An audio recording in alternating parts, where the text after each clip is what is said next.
Well, Danny Beasley, it's almost time to reflect on a career as you get closer to that retirement day. What sort of emotions are you feeling at the moment?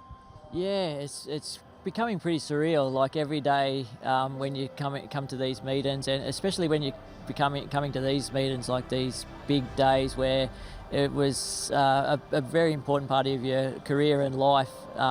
So to be coming back to these meetings at this stage of my career, when there's only a few more meetings to go, it's as I say, it's pretty surreal, and you do get a bit emotional when you're walking through the gates and at different things. I was at Randwick on Wednesday, and you stand out in the middle of that parade ring where there's so many special moments, and even coming back up here where I enjoyed quite a few good times. It's it's getting pretty real.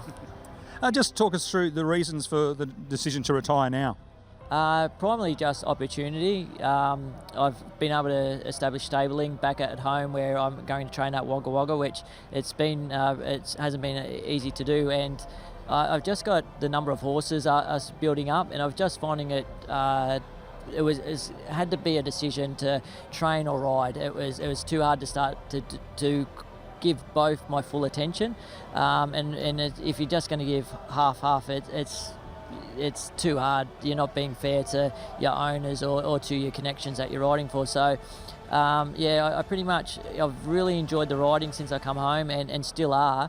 But I think riding probably was just going to be another 12 months or so, whereas training's going to be for the rest of the life, hopefully. And I'm just very privileged and lucky to get some really nice horses that are going to come into the stable in the next couple of months. And so that opportunity was too good to pass up. I've got 10 boxes that to start off with, but I think if I can build that stable to about 20 or 30 in the next couple of years, I think that'd be a really good number for my area and for my business model.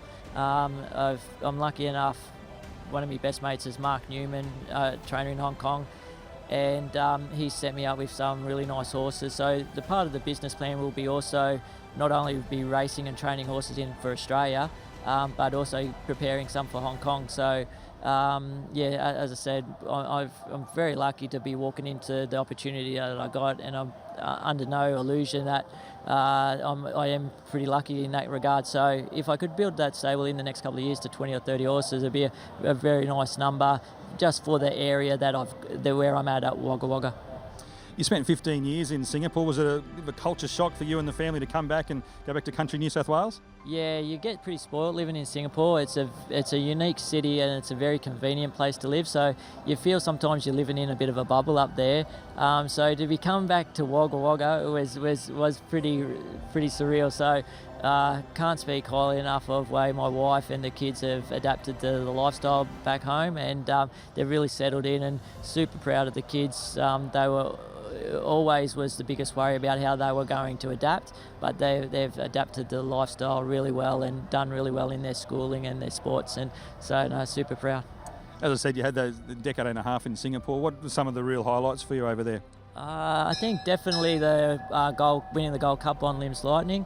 When I went to Singapore, John Maher was a big influence in my early days, and then to link up with Daniel when he came back in his own right to train, and we're the best of mates, me and Dan. We probably speak every day, and we went through a fair bit to get that horse to the Gold Cup. He wasn't an easy horse to train. And that day I was so proud of the horse and so proud of Daniel's training, and really at the end of the day he was a 12 or 1400 metre horse, and we got him to win a Gold Cup at 2000. So yeah, that stands above the rest of all. That followed, of course, a fantastic career in Sydney, and you got to partner some just some outstanding horses in Sydney over your time, didn't you? Yeah, no, it's like I look back on my career, and I've been very lucky. I was a kid growing up in Wagga, and as you said, I got to ride horses. Grand Army, won a slipper on Polar Success. Best 2-year-old I rode was probably Victory Vane. She was a sort of freak, and I wish she won a slipper because she deserved to.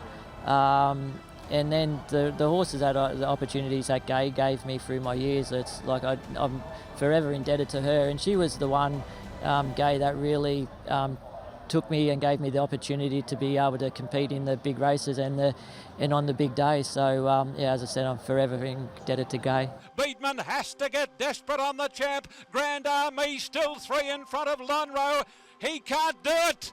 It's Grand Army in front. Lonhro can't get near him, and Grand Army spoils the Lonhro party. Grand Army all the way from Lonhro, and then Fantastic. He stands above the rest, Grand Army, for sure. And yeah, that day we just went out and done our thing, and they left us alone in front, and he was too good a horse to be given that sort of start, and it was very surreal coming back. It was a bittersweet win, really, because you're excited about winning the race, but that day I think there was probably 20 or 30,000 people there, and they all had a Cerise hat on, so yeah, it was pretty. It was silence coming back, but he was a great horse in his own right, Grand Army.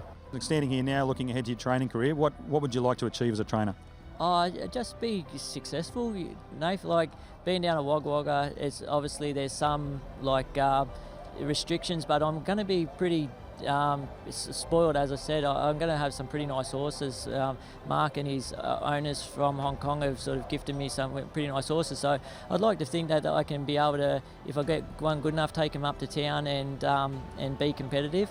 But also I'll have no greater pleasure to if I can prepare one for Hong Kong and one day see that over there and win one of those international races there for Mark. Like I get as much enjoyment out of seeing my friends win races and being a part of that success too. So it's I never ever think about myself, it all being about me. I get as much enjoyment as watching Singapore and seeing Daniel Ma win a race and Mark Newman win a race in Hong Kong, and even young Ben Thompson when he rides a winner over in Hong Kong. I'm pretty proud of all those people that maybe I've had a little bit of an influence on in their lives, and seeing them have success, it means as much to me.